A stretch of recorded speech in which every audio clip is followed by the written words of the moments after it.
바로 설교로 들어가겠습니다. 여러분께서는 하나님의 자녀들이라고 자처하는 우리 그리스도인들이 가장 심각하게 망각하고 있는 것이 무엇이라고 생각하시는지요? 무언가 망각하고 있는 게 있을 텐데, 그것도 한두 가지가 아니라 여러 가지일 텐데, 그 중에서 가장 심각하게 우리가 망각하고 있는 것, 그것이 무엇일까요? 우리는 모두 그리스도인들입니다. 그렇다면 우리의 인생 행로는 그리스도인의 인생 행로일 수밖에 없겠죠. 또 그렇다면 무엇이 우리 그리스도인들의 인생 행로이고 어떻게 사는 것이 우리 그리스도인들의 인생 행로일까요? 아주 쉬운 얘기예요. 그리스도인이 그리스도인으로 사는 것, 이게 그리스도인들의 인생 행로입니다. 그렇다면 또 그리스도인들은 대체 어떤 사람들입니까? 그리스도인들이 대체 어떤 사람들이기에 어떻게 사는 것이 그리스도인으로 사는 것일까요? 성경에 따르면 우리 그리스도인들은 산 사람들입니다. 살아있는 사람들. 그래서 산 사람이 산 사람으로 산 사람답게 사는 것, 이것이 그리스도인이 그리스도인으로 사는 것입니다.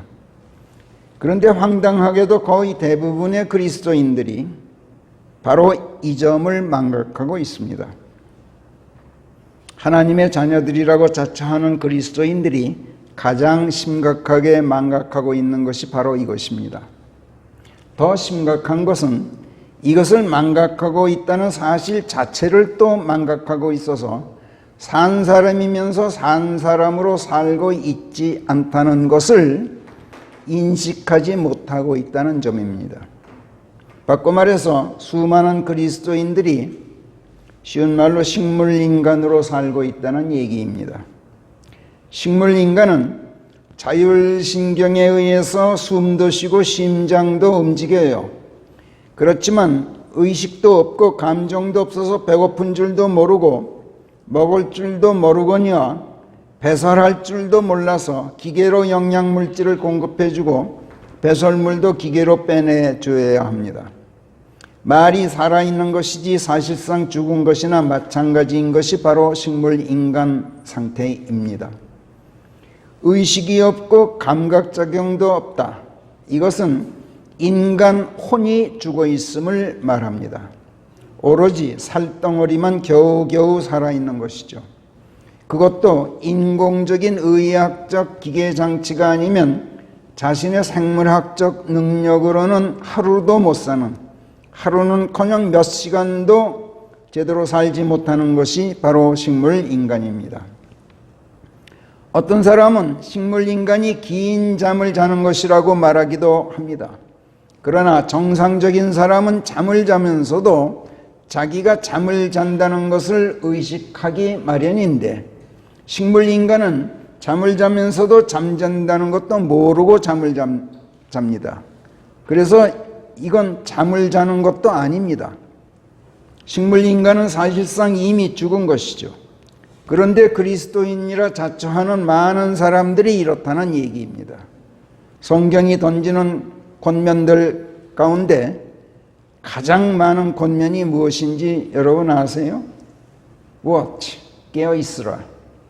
이 경고입니다. 마태복음 24장 42절에서 그러므로 깨어있을지니 너희 주가 어느 시각에 임할는지 너희가 알지 못함이라. 또 26장 41절에서는 깨어 기도하라. 그래야 너희가 시험에 빠져 들어가지 않느니라. 영은 기꺼이 깨어 있거든 하지만 그러나 육신이 연약하니라. 또 누가복음 21장 36절에서도 그러므로 너희가 깨어 있어 항상 기도할지니 그래야 너희가 장차 일어날 이 모든 일들을 모면하기에 족하다 여겨지고 사람으로 온 아들 앞에 서기에 족하다 여겨질 수가 있느니라. 또 고린도전서 16장 13절에서 너희들아 깨어있으라 믿음 안에서 견고하라. 사내들답게 처신하며 강건하라. 이렇게 말씀하죠. 데살로니가 전서 5장 5절에서도 너희는 모두 빛의 자녀들이요 낮의 자녀들인 즉 우리는 밤에 속하지 않았고 어둠에 속하지도 않았느니라. 그러므로 우리는 다른 자들처럼 잠들어 있지 말고 맑은 정신으로 깨어있자. 이런 식으로 깨어있으라는 충고가 신약 성경에만 22번 나옵니다. 이처럼 깨어있으라는 경고가 성경 도처에서 거듭되고 있는 이유는 우리 그리스도인들이라고 자처하는 사람들이 식물인간 상태이기 때문에 그렇습니다. 그리스도인이라면서 산 사람이 아니라 죽은 사람이 되어 있다는 얘기입니다. 성경은 그리스도께서 다시 오시고 그분의 왕국이 임할 때 그분께서 산 자들과 죽은 자들을 심판하시게 되리라고 예고합니다. 디모데후서 4장 1절에서. 이 예고는 그리스도의 재림 때 죽어있던 자들이나 살아남아 있는 자들이 다 같이 심판받게 된다는 뜻과 함께 살아있더라도 진정으로 깨어있는 것인지 아니면 사실상 식물인간이나 마찬가지 상태인지 이걸 심판하시게 된다는 뜻이기도 합니다. 그런데 여기서 산자들과 죽은 자들 이렇게 말할 때 이 산자들을 킹제임스 성경은 the quick라고 표현합니다. the quick, 빠르다는 뜻이죠. 잽싸다, 민첩하다, 머리가 잘 돈다, 활기가 있다, 민감하다 등등의 뜻입니다. 바꿔 말해서 의식이 민감하게 깨어 있어서 재빠르게 사태를 인식하고 느끼고 또 그에 반응하는 것, 이게 퀵한 상태이고 살아있어도 퀵해야만 살아있는 것이라는 얘기입니다. 많은 사람들이 그리스도인들이라고 자처하고 그분의 자녀들이라고 큰소리치지만 하나님께서는 퀵하게 살아있는 자들의 하나님이시지 죽은 자들이나 살아있어도 퀵하지 못해서 죽은 것이나 다름없는 자들의 하나님이 아니시라고 예수께서 선포하셨습니다. 누가복음 20장 38절에 보면 하나님께서 산자들의 하나님이시라면 그리고 우리가 정말 그분의 자녀들이라면 그래서 하나님께서 정말 우리의 하나님이시라면 우리는 분명 산자들이지 죽은 자들일 수가 없고 산자들이더라도 퀵하게 살아있는 자들입니다. 그런데 우리가 산자들의 인생 행로가 아니라 죽은 자들의 인생 행로를 걷고 있다면 이 얼마나 뼈아프고 황당하고 참담한 망각 속에 있는 것입니까? 그리스도인들이라면 누구나 다 구원받고 영원한 생명을 얻게 되었다는 것을 알고 있습니다. 그리고 성경을 조금이라도 주의를 기울여서 읽어왔거나 설교나 강론을 통해서 하나님의 구원 체계에 대한 성경의 교리를 제대로 배워온 그리스도인이라면 자기가 구원받은 것이 성령 침례로 이루어졌다 하는 것을 알고 있습니다. 그리고 이보다 좀 더 주의를 기울여서 성경 말씀들을 공부해 왔거나 평소에 성령의 조명을 충분히 받고 있는 설교자의 강론을 통해서 성경 말씀들을 옳게 배워왔다면 그 그리스도인은 오직 우리 주 예수 그리스도께서만이 우리를 성령으로 침례하시고 이 성령 침례를 통해서 하나님의 영이신 성령께서 우리 안에 들어와 거하시도록 하신다는 것. 그래서 성령 침례란 곧 성령을 받는 것을 뜻한다는 사실을 알고 있습니다.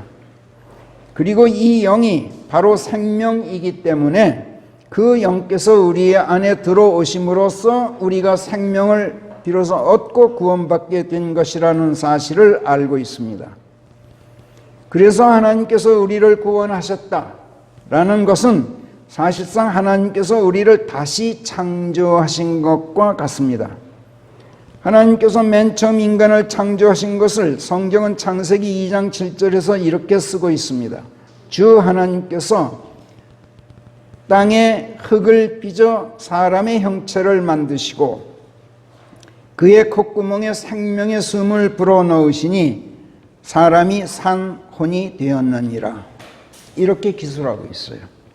하나님께서 흙으로 사람의 형체를 빚으신 다음에 생명의 숨을 불어넣지 않으셨더라면 인간은 흙으로 빚어진 생명 없는 한낱 토우에 불과하였을 것이라는 얘기죠. 하나님께서 토우에 불과한 이 흙덩어리에 생명의 숨을 불어넣어 주셨기 때문에 인간이 비로소 생명을 가진 살아있는 혼이 되었다. 이렇게 분명하게 말씀합니다. 혼이 무엇입니까? 혼이란 생각과 감정과 직관과 직감 그리고 의식을 통해서 사물과 사태를 인식하고 더 나아가 양심과 지성과 이성과 도덕적 가치관에 따라서 반응하고 판단하고 의지를 확립하고 행동을 결정하는 인간 주체적 요소, 이걸 혼이라고 말합니다. 그렇기 때문에 이 혼이 살아있어야 사람이 살아있는 것이지 혼이 죽어 있으면 숨을 쉬고 심장이 뛰더라도 살아있는 것이 아닌 것입니다. 그러니까 식물인간은 살아있어요. 자율신경에 의해서 숨도 쉬고 심장도 뛰어요. 그러나 의식이 없단 말이에요. 생각하지도 못하고 느끼지도 못하고 그러니까 뭘 직관한다든지 직감을 갖는다든지 하는 건 불가능해요. 인식 능력이 없어요. 양심이 있다거나 지성과 이성이 작용한다거나 이런 건 기대하지도 못하죠. 가치관 이런 건 도무지 없죠. 그러니까 반응하고 판단하고 의지를 확립하고 어떤 행동을 결정한다, 이건 불가능해요. 혼이 죽어 있어요. 하나님께서 흙을 빚어서 사람의 형체를 만드시고 당신의 생명의 숨을 그 흙덩어리에 불어넣으시자 비로소 그것이 산 혼이 되어서 보고 듣고 맛보고 냄새 맡고 만져보고 무엇인가를 인식할 줄 아는 감각 능력이 생겼고 또 이 경험을 통해서 감각적 경험을 통해서 이거를 체계화해서 지식을 축적하고 축적된 지식이 쌓여서 사물을 객관적으로 이해하는 능력이 생기고 또 판단하는 지성과 이성이 생겼고 지식과 이성이 쌓여서 도덕적 양심과 가치관이 형성되고 지성과 이성과 도덕적 양심과 가치관에 따라서 반응하고 판단하고 행동을 결정하는 능력이 비로소 생긴 거예요. 그렇지 않았더라면 하마터면 인간이 흙덩어리에 불과한 토우처럼 그런 존재가 되었을 뻔했어요. 식물 인간은 같은 존재, 그런 존재가 될 뻔했다는 얘기예요. 그러나 다행히도 하나님께서는 인간을 지으셨을 때 흙으로 형체만 빚고 끝내신 것이 아니에요. 그 형체에 당신의 생명의 숨을 불어넣어 주셨어요. 그런데 그 생명의 숨을 성경은 느샤마라는 히브리어로 표기하고 있어요. 히브리어 원문, 마스라 원문에 보면 느샤마, 이 단어는 바람, 숨이라는 뜻이어서 또 다른 히브리어 르아크와 동의어예요.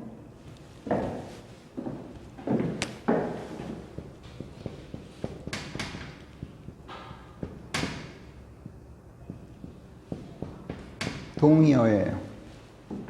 대부분 다 루아크라는 단어를 쓰는데 창세기 여기에서만큼은 느샤마라는 히브리어를 쓰고 있어요. 근데 같은 뜻이에요. 그렇기 때문에 하나님께서 흙으로 빚어진 인간의 형체에 느샤마를 불어넣으셨다는 것은 곧 영을 불어넣으셨다는 뜻이고, 이 영이 생명의 바람이 되어서 흙덩어리 형체 속에 들어감으로써 사람이 비로소 산 혼이 되었다, 이렇게 성경이 설명하고 있는 거죠. 결국 사람이 살아있다라는 것은 혼이 살아있는 것이고, 혼이 살아있다는 것은 그 혼이 영과 더불어 있기 때문에 살아있게 되었다는 뜻입니다. 그런데 그런 인간에게 하나님께서는 창세기 3장 19절에서 뭐라고 선언하셨습니까? 너는 정령 흙인즉 네가 흙으로 돌아가야 할지니라, 이렇게 선고하셨어요. 인간이 더 이상 산 혼이 아니라, 즉 혼이 영과 함께함으로써 살아있는 것이 아니라 더는 그런 존재가 이제 못 된다. 영을 상실함으로써 생명 없는 흙으로 돌아가고 말았다, 이렇게 선언하신 거예요. 인간이 하나님의 명령을 거역함으로써 죄를 지은 것이 그 이유라는 것을 모르는 그리스도인들은 없겠죠. 인간이 죄를 지음으로써 하나님께서 당신의 영을 회수해 가신 거예요. 죄의 대가는 죽음이라고 성령께서 로마서 6장 23절에서 단호하게 말씀하시는 것도 여러분들이 기억하고 계실 거예요. 이런 우리를 하나님께서 죽음에서 구원하셨어요. 하나님께서 우리를 구원하실 때 예수 그리스도를 통해서 생명의 숨이신 영을 우리 안에 다시 불어넣어 주신 것이죠. 그 결과 우리가 다시 산 혼이 되었던 거예요. 그렇기 때문에 하나님의 이 구원을 통해서 우리가 그리스도인들이 되었다라는 것은 곧 하나님의 인간 창조가 재현된 것을 말하는 거예요. 성경이 그리스도인을 일컬어서 어떤 사람이라도 그리스도 안에 있으면 그는 새로운 피조물이다, 이렇게 말씀하는 건 그래서 그런 거예요. 고린도후서 5장 17절 우리 같이 한번 읽어봐요. 시작. 어떤 사람이라도 그리스도 안에 있으면 그는 새로운 피조물이라. 보라, 옛 것들은 소멸되었나니 모든 것이 새로워졌도다. 재창조됐다는 얘기예요. 이렇게 고린도후서 5장 17절에서 선포하고 있는 이유는 하나님의 구원이 인간 창조의 재현이었음을 설명하는 거죠. 새로운 피조물로서의 우리 그리스도인들은 하나님의 형상으로 지어졌던 최초의 인간처럼 하나님의 영을 생명의 숨으로 다시 받고 산 혼이 되어서 살아있는 사람들인 거예요. 그 이전에 생명의 영을 상실한 가운데 죽어있던 우리의 옛사람, 그 옛사람은 그냥 그대로 한낱 흙덩어리인 채 죽음 안에 소멸되었어요. 그래서 우리는 더 이상 옛사람이 아닌 거예요. 지금 우리는 하나님의 재창조로 새로 창조된 새로운 피조물이에요. 그런데 옛 것들은 소멸되고 모든 것이 새로워진 새로운 피조물로 사는 것이 아니라 죄로 더러워진, 그래서 죽어있는 옛 것으로 우리가 그대로 살고 있으니, 그러면서도 하나님의 자녀들이라고 큰소리치고 있으니 이 얼마나 황당한 망각이냐 말입니다. 왜 이렇게 되었습니까? 바로 이에 대한 답을 아까 우리가 묵상했던 오늘의 본문 시편 119편 25절이 제시합니다. 119편 25절 같이 한번 읽어봅시다. 제 혼이 그 흙에 밀착해 있사오니 주께서 저를 주의 말씀대로 살리소서. 자, 내가 산 자가 아니라 죽은 자로서 죽은 자의 인생 행로를 걷고 있는 이유는 내가 그 흙에, 내 혼이 그 흙에 밀착해 있기 때문이라는 거예요. 그냥 흙이 아니라 the dust예요. 정관사 the가 붙어 있어요.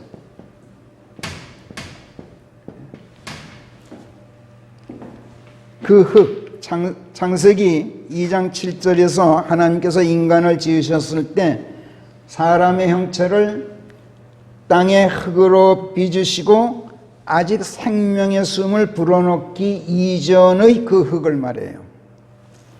그래서 생명 없는 토우와도 같은 존재에 불과했던 그 흙. 너는 정령 흙인즉 네가 흙으로 돌아가야 할지니라 이렇게 선고하셨던 그 흙. 죽음이 선고되었던 그 흙. 하나님의 영을 상실하고 생명 없게 된 그 흙. 또 사탄에게 네가 이런 짓을 하였은즉 너는 네 발을 가진 모든 짐승들 이상으로 벌을 받았나니 그 어느 들짐승보다도 더 벌을 받았은즉 네 평생 모든 날들 동안을 네 배로 기어다니면서 내가 흙을 먹어야 할지니라. 이렇게 창세기 3장 14절에서 사악하고 간교한 뱀에게 벌로 주신 아주 보잘것없는 그 흙. 그 흙에 내 혼이 밀착해 살고 있기 때문에 내 혼이 죽어 있는 가운데 죽은 자의 인생 행로를 걷고 있습니다 라고 시편 기자가 시편 119편 25절에서 하나님께 고백하고 있는 거예요. 그리고 이런 나를 살릴 수 있는 것은 오직 하나님의 말씀뿐입니다. 이렇게 호소하고 있는 거예요. 왜 그렇습니까? 하나님의 말씀이 곧 하나님의 영이기 때문에 그래요. 죽은 자를 살리는 것은 오직 하나님의 영, 하나님의 말씀뿐이에요. 죽음이 선고되어 있는 그 흙에 밀착해 있는 내 혼을 그 흙에서 할례해서 그 흙으로부터 떼어내어서 하나님의 말씀에 다시 접목 밀착시켜야 내가 살고 내 혼이 하나님의 말씀에 계속 달라붙어 밀착해 있게 돼요. 그래야 내가 산자로서 산자의 인생 행로를 걷게 된다. 이런 얘기예요. 그래서 시편 기자는 제 혼이 그 흙에 밀착해 있사오니 주께서 저를 살려주셔야 됩니다. 주의 말씀대로. 주의 말씀이 영이요 생명이니 하나님의 그 영, 하나님의 생명의 그 생명인 그 영, 그 영에 제 혼을 접속시키고 밀착시켜 주십시오. 그래서 그 영, 그 생명과 일치하게, according to 하게. accord라는 말은 일치한다는 뜻이에요. 하나님의 말씀과 똑같게 해 주십시오. 생명 살아있는 것, 하나님의 말씀과 하나님의 말씀이 살아있는 것과 똑같이 해 주십시오. 이렇게 간구하고 있는 거예요. 그리고 여기서도 살리소서라는 말을 아까 더 퀵이라 그랬는데 이걸 동사화해서 quicken, 나를 살려주십시오 하는 말을 quicken이라는 단어를 써요. 살리소서, quicken 해주십시오. 앞에서 quick이 무슨 뜻인지 설명했죠. quicken, 이건 quick이라는 단어의 동사형이에요. quick 시킨다는 뜻이죠. quick 하도록. 지금 제 혼이 죄라는 흙덩어리 속에 죽어 있어서 죄가 살아있어도 살아있는 게 아닙니다. 식물인간이나 마찬가지 상태입니다. 그러니 생각하고 느끼고 직관할 수 있고 직감할 수 있는 의식을 되살려 주시고 의식을 통해서 사물과 사태를 인식할 수 있게 해주시고 양심과 지성과 이성과 도덕적 가치관에 따라서 기민하게 반응하고 판단하고 의지를 확립하고 올바른 행동을 결정할 수 있는 그런 생명력을 저에게 불어넣어 주십시오. 이렇게 할 수 있는 것은 오직 하나님의 말씀에서 나오는 힘입니다. 그러므로 당신의 말씀을 저에게 생명의 숨으로 불어넣어 주셔서 하나님의 영이 제 안으로 들어오게 해 주십시오. 그 영과 더불어 살아있는 혼을 회복시켜 주소서.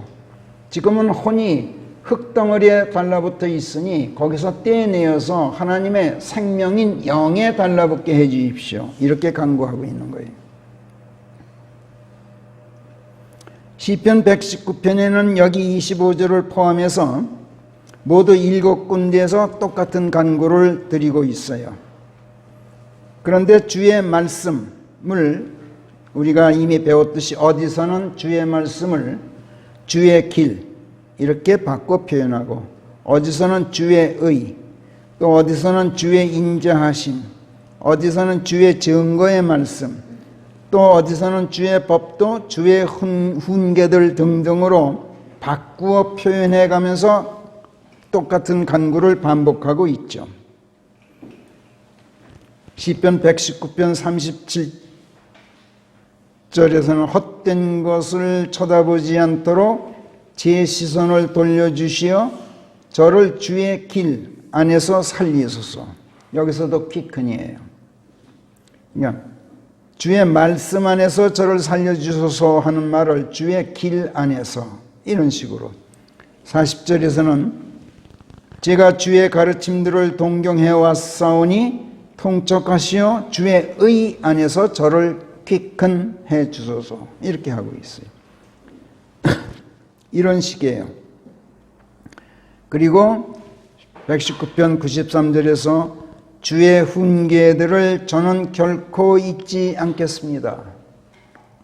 여기서는 훈계라는 말로 하나님의 말씀을 바꾸어 표현하고 있죠.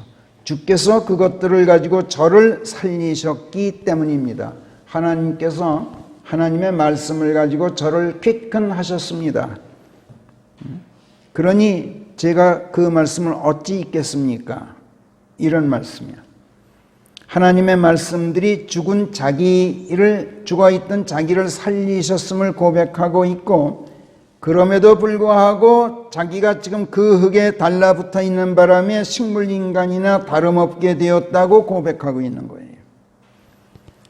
그러나 정말이지 완전한 망각 속에서는 이런 고백이 나올 수가 없겠죠.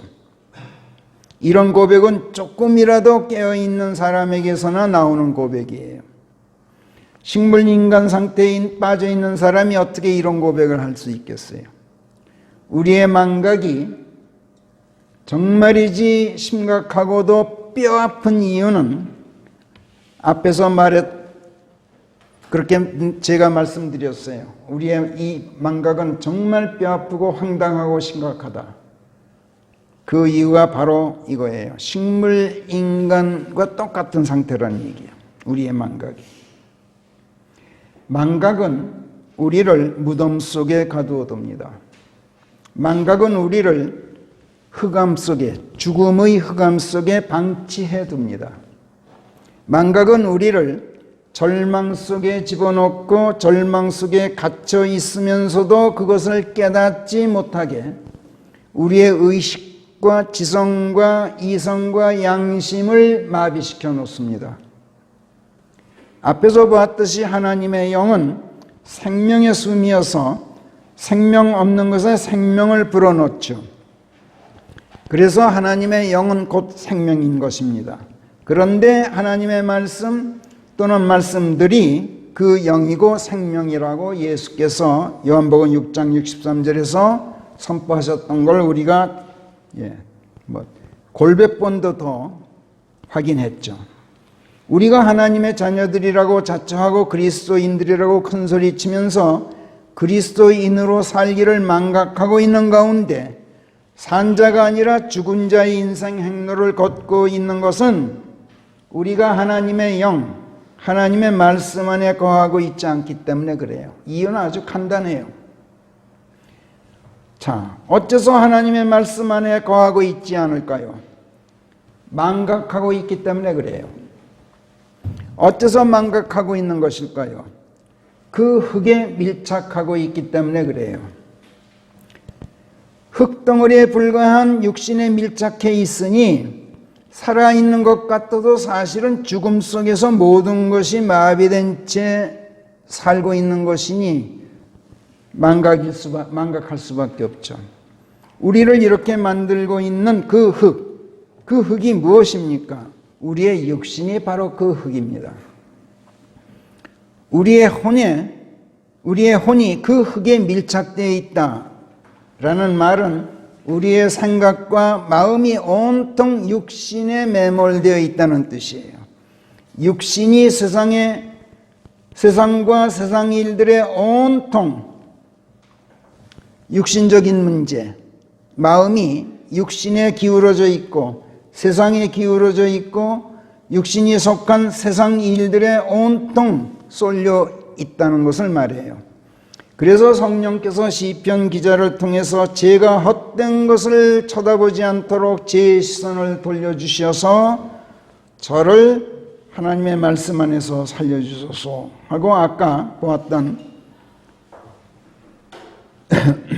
시편 119편 93절에서 말씀하고 있었던 거예요. 37절에서 우리를 대신해서 하나님께 간구하고 있는 거예요. 지금 우리를 대신해서.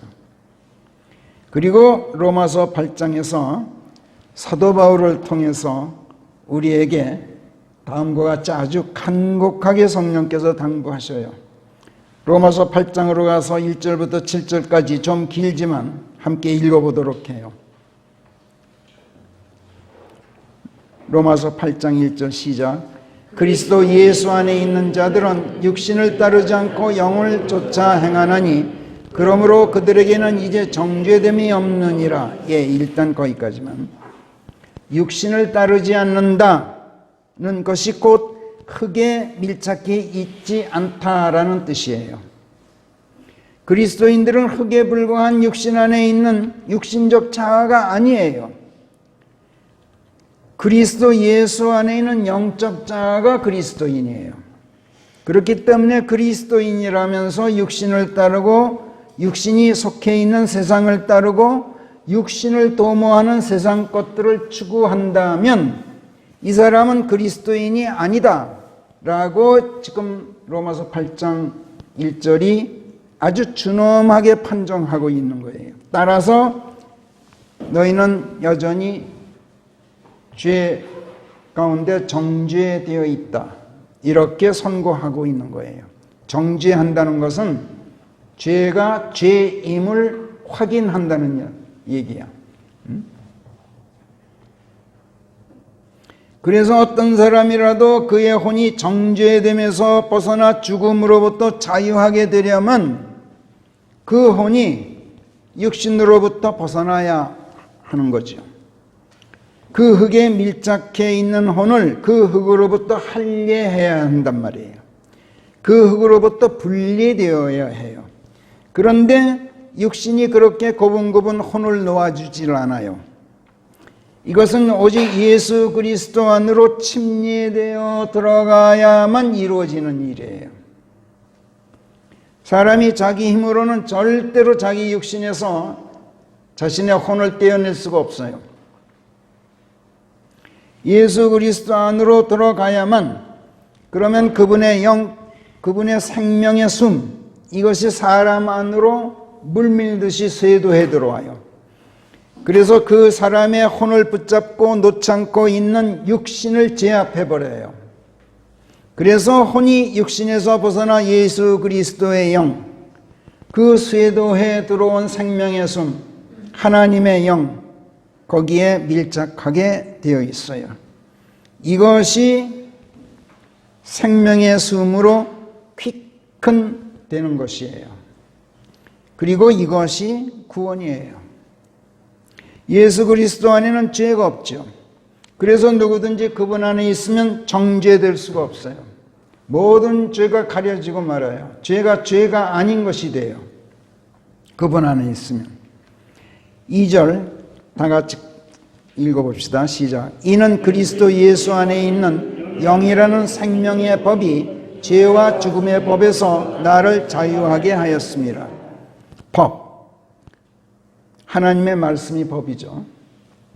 하나님의 말씀은 사람을 살리는 생명이고 사람의 혼을 산 혼이 되게 하는 생명의 숨이고 그 자체가 생명이고 생명의 씨예요. 따라서 영이에요. 그래서 생명의 법은 곧 영이고 영은 곧 생명의 법인데 그 영은 그리스도 예수 안에 있기 때문에 그분 안으로 침례되어야 그 영이 내 안으로 세도해 들어와요.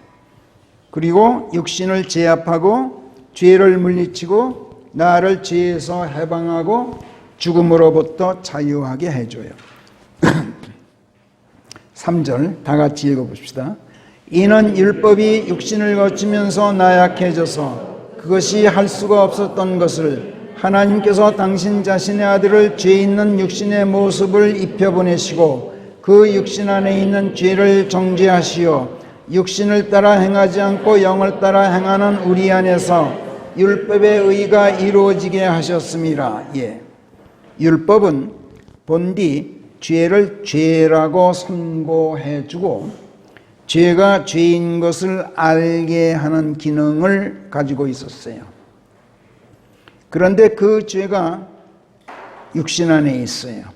그래서 율법은 모든 육체가 죄로 물들어 있다고 선고해요. 그렇지만 육신이 굴복하지 않아. 율법에. 육신이 율법에 대들어요. 그래, 좋아, 나 죄 있어. 이러고 대들어요. 죄 없어가 아니라 좋아, 나 죄 있어. 그러니 죽으면 될 거 아니야. 이렇게 대든단 말이야. 아주 완강하게 저항하면서 죄를 씻으려고 하질 않아요. 그 바람에 율법이 속수무책이 돼 육신 앞에서 아주 무력해지고 말아요. 그래서 율법이 할 수 없었던 거야. 육신을 거치면서 나약해진 거죠. 그래서 율법은 죄를 정죄하면서도 죄를 몰아내지는 못하고 따라서 사람을 구원할 능력이 전혀 없어요. 하나님께서 당신 자신의 아들을 죄 있는 육신의 모습을 입혀보내시고 그 육신 안에 있는 죄를 정죄하셔서 그 육신을 십자가형에 처하신 것은 그래서 그랬어요. 성경이 고린도후서 5장 21절에서 실로 하나님께서는 죄를 알지도 못하시는 그분을 우리를 위하여 죄가 되게 하셨다. 이렇게 말씀하신 걸 여러분들이 잘 기억하실 거예요. 이 말씀은 하나님께서 당신 아들에게 죄 있는 육신의 모습을 입히셨다라는 뜻이에요. 죄가 되게 하셨다는 것은 죄 있는 모습의 육신을 입혀보내셨다라는 뜻이에요.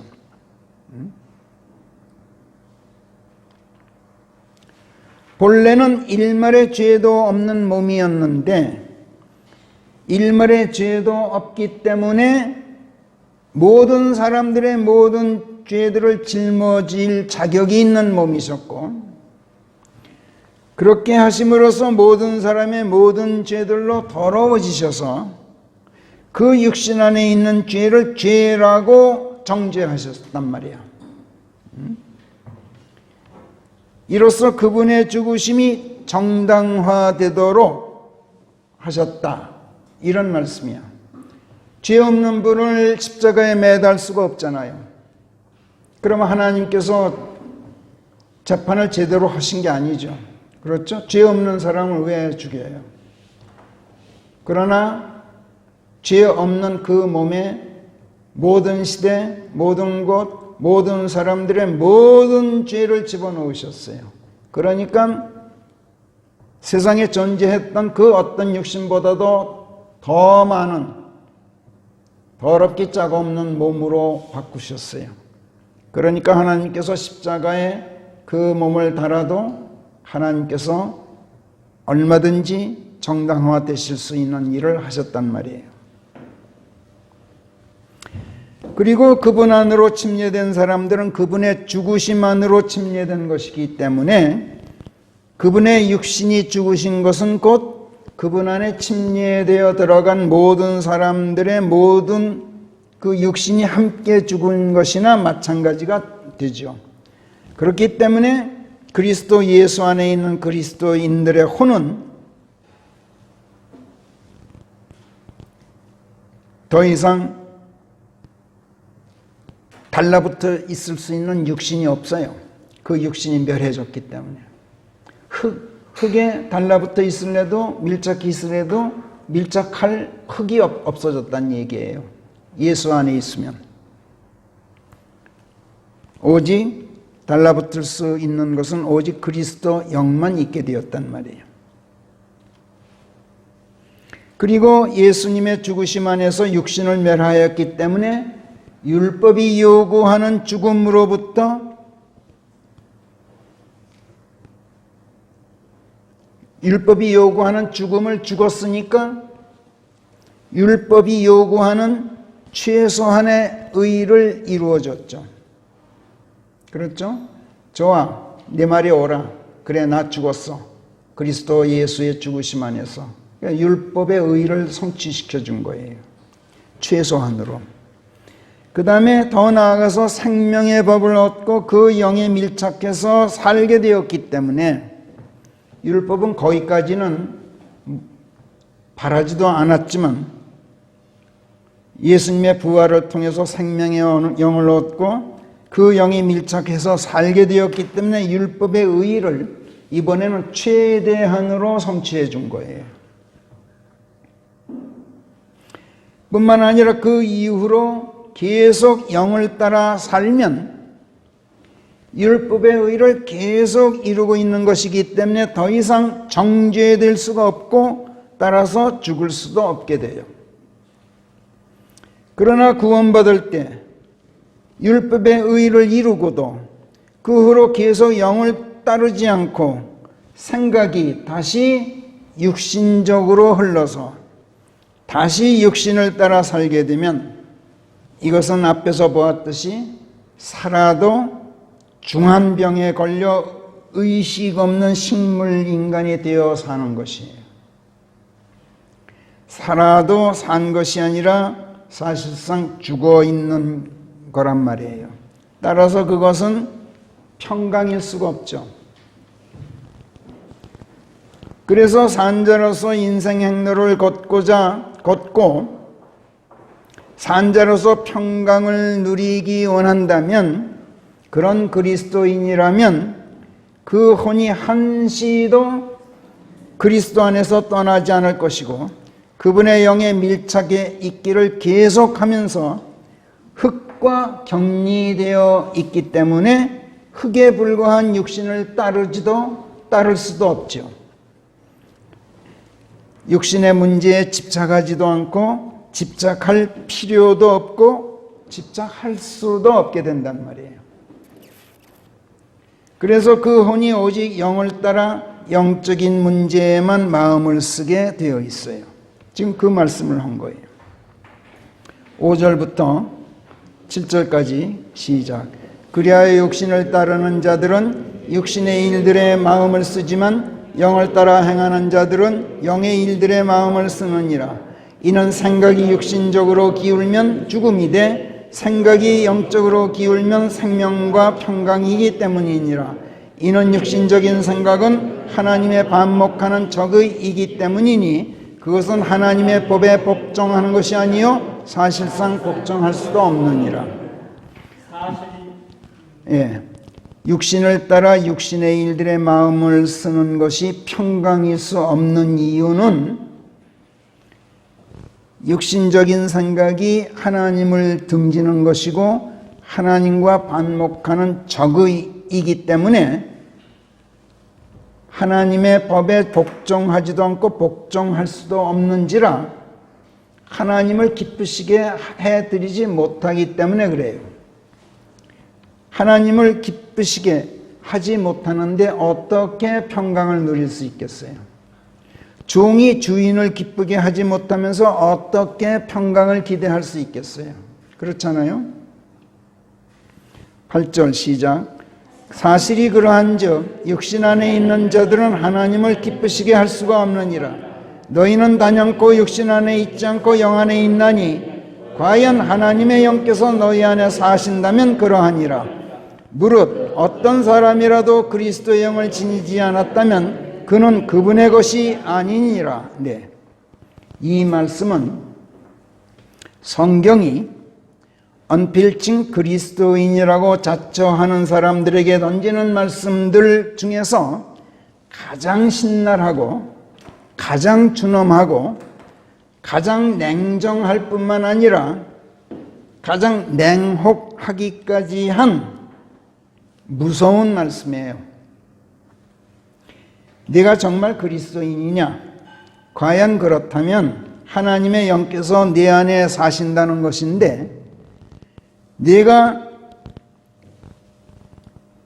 그 성령 안에 있을 터인즉 육신 안에 있는 것이 아닐 터요.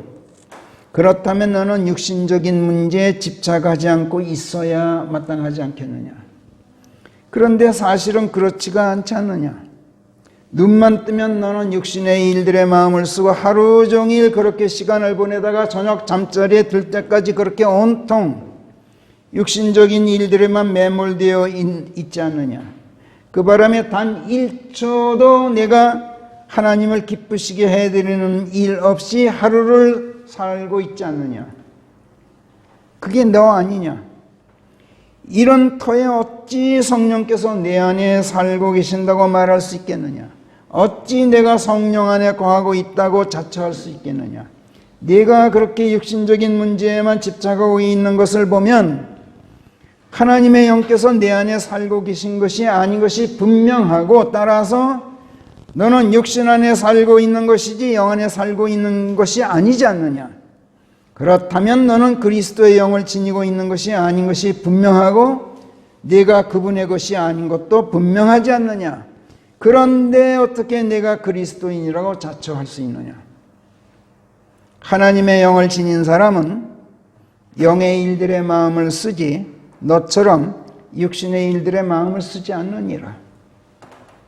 얼마나 무서운 말씀이에요.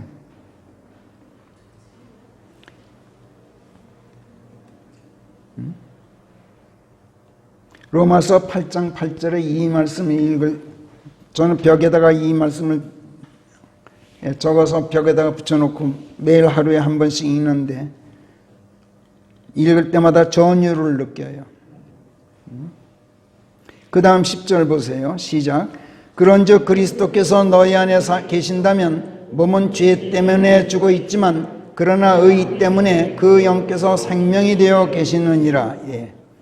네 안에 만약 그리스도께서 사신다면 네 몸은 죄 때문에 죽어 있다.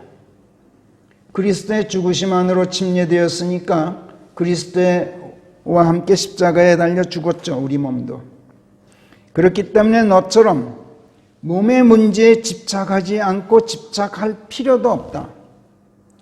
정말 내가 그리스도 안에 있다면 집착할 몸이 없는데, 내 안에 그리스도께서 사신다면 내 몸은 비록 죄 때문에 죽었어도 그리스도의 의 때문에 하나님께서 내게 생명의 숨을 불어넣어 주셨기 때문에 그 영이 지금 생명이 되어서 내 혼을 산 혼이 되게 해주신 것이다.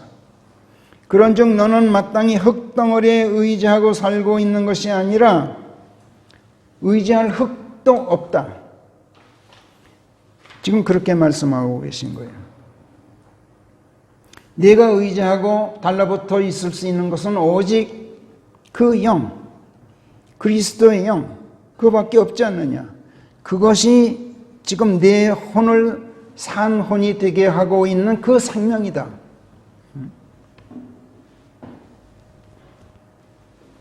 지금 성령께서 로마서 8장 8, 9, 10절에서 이렇게 말씀하고 계셔요. 그리스도인이라고 자처하는 나더러 지금 너는 식물인간이야. 내가 식물인간이기 때문에 식물인간인 줄도 모르고 있어. 이렇게 진단을 내리고 계셔요. 이 얼마나 청천벽력 같은 선고입니까? 이건 앞으로 3개월밖에 못 산다, 길어야 6개월이다 하고 어떤 중병 진단을 내리는 그런 진단보다도 훨씬 무서운 선고죠. 너는 이미 식물인간이야. 너 이미 죽어 있어. 이렇게 진단을 내리고 있는 것이니 이 얼마나 준엄하고 냉혹한 선고입니까?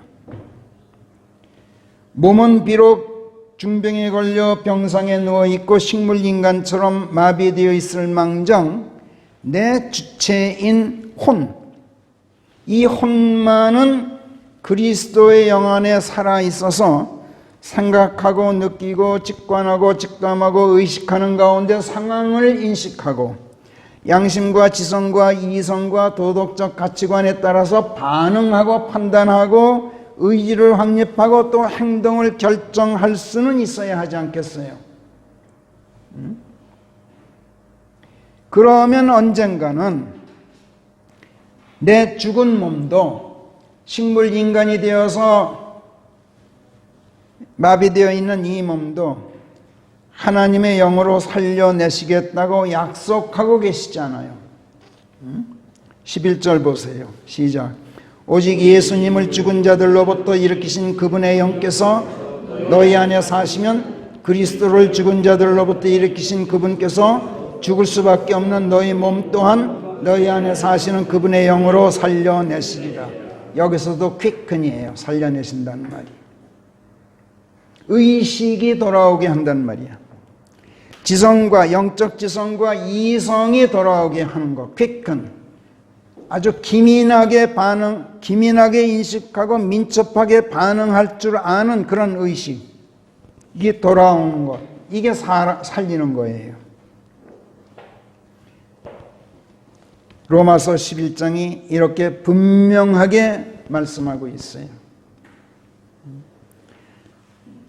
우리가 과연 망각 속에 살고 있는 것을 조금이라도 인식할 수 있다면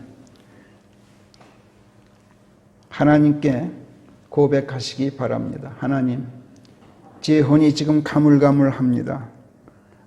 하나님의 말씀을 생명의 영으로, 생명의 숨으로 제 안에 불어넣어 주셔서 이 무기력해진 혼을 퀴큰해 주시옵소서. 이렇게 말입니다. 기도하겠습니다. 하나님, 일어나라, 일어나라, 내 침상을 둘러매고 집으로 가라 하심으로 중풍병자를 일으키셨고, 젊은이여 일어나라, 내가 내게 명하노라 하심으로 상여에 실려 죽어나가던 청년을 살려 일으키셨으며, 소녀야 일어나라 하심으로 회당장의 딸을 살려 일으키신 주님의 그 음성, 그 외침소리, 죽은 여인 도르카를 향해서 다비다야 일어나라 외쳤던 베드로의 그 외침, 그 일어나라 하시는 그 음성, 그 외침들이 지금 저희들의 귀에는 바로 저희들을 향해서 외치는 소리들로 들립니다. 분명 살아있으되 살아있는 것이 아니요 중병 걸려 식물인간처럼 의식도 없고 생각도 감각도 없으며 양심도 영적 지성도 이성도 가치관도 없이 저희가 이대로 저희들의 비참한 인생 행로를 걸어갈 수는 결단코 없습니다. 하나님, 아버지 하나님의 말씀, 그 공명정대한 법도들과 그 무오한 증거의 말씀들과 그 정의로운 훈계의 말씀들, 아버지 하나님의 그 강력한 생명의 숨을 저희들에게 다시 불어넣어 주시어서 저희들의 영을 깨워 일으켜 주시고 저희들의 혼을 되살려 주시옵소서. 그리하여 주께서 다시 오실 때까지 저희에게 허락되어 있는 이 소중한 저희들의 남은 모든 날들 하루하루를 저희가 명실공히 그리스도인답게 산 혼으로 살고 거짓 없는 하나님의 자녀들로서 저희들의 인생 행로를 걸어갈 수 있도록 은혜 내려 주시옵소서. 어차피 죄 때문에 죽어있는 저희들의 몸이야 흙이니 흙으로 돌아갈지언정 저희들의 혼만은 그리스도 예수의 영 안에서 계속 거하고 있도록 저희들을 그분 안에 가두어 두시어서 그 흙이 아닌 그리스도의 영에 저희들의 혼이 밀착해 있도록 저희들을 꼭 붙잡아 주실 때 저희가 헛된 것들에 시선을 돌리지 않고 육신과 육신의 일들에 마음을 쓰지 않고 육신적인 문제에 생각이 기울지 않도록 해 주시옵소서. 형제들아, 우리가 빚진 자들이로되 육신에 빚진 것이 아닌즉 육신을 따라 살 것이 아니니라. 육신을 따라 살면 죽을 터로되 그러나 영을 통하여 몸의 행실을 죽이면 너희가 살게 되리라. 하나님의 영으로 인도되는 자들만이 실로 하나님의 아들들이니라. 이렇게 타이르시는 귀한 말씀을 저희가 가슴에 새기고 저희들을 아버지 하나님의 말씀들에 온전히 맡기오니 하나님, 저희로 모든 것을 아버지 하나님의 자애로우심과 주 예수 그리스도의 사랑과 성령 하나님의 권능 넘치는 도우심에만 저희가 의탁한 가운데 믿음 안에서 견고하고 소망 안에서 의연하도록 저희들을 이끌어 주시옵소서. 오늘 특별히 아버지 하나님께 간구하고 또 기도하옵는 것은 이제 일주일 뒤에 우리 이은 형제 최자매 혼례식을 올리게 되어 있습니다. 아버지께서 간택하시고 아버지께서 힘을 주셔서 그 청년 두 사람을 이날까지 길러준 양가 부모님들에게 아버지 하나님의 치하가 있기를 저희가 원합니다. 그리고 그 혼례식 많은 하객들 보내주셔서 많은 축하로 복된 혼례식이 되게 해주시고 무엇보다도 아버지께서 함께 하시는 혼례식이 되어서 아버지의 영광과 은혜가 모든 사람들에게 울려 퍼지는 그런 뜻깊은 자리로 아버지께서 인도해 주시옵소서. 모든 것을 아버지께 의탁하옵고 우리 주 예수 그리스도의 이름 안에서 기도하옵나이다. 아멘.